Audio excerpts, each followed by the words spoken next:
Les sols restent particulièrement secs, Alexandra. Et justement, ces deux photos vont vous montrer la différence. Cette photo ici sur ma gauche, cette photo satellite prise par Météo France, vous montre l'état des sols le 14 juin 2026. Et la deuxième photo vous montre l'état des sols après la vague de canicule de la mi-juin. Et donc, regardez la différence. Ça, c'est beaucoup plus vert.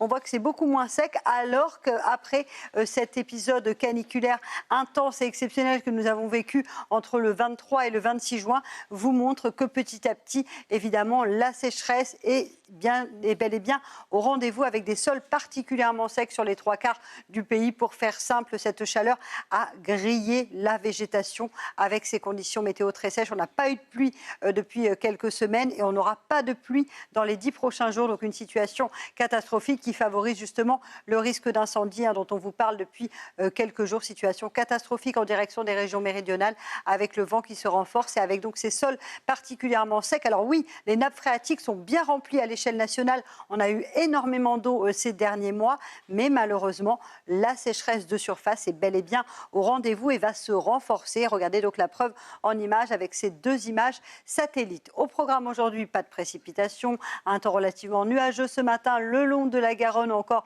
sur le Massif central. Partout ailleurs, déjà du grand beau temps. Toujours du vent en Méditerranée. Malheureusement, ça devrait donc de nouveau attiser les feux de forêt. Puis dans l'après-midi, regardez, petit à petit, les nuages vont se dissiper. Pas de brouillard, mais un temps très estival. On pourrait seulement retrouver une poche nuageuse le long de la Garonne.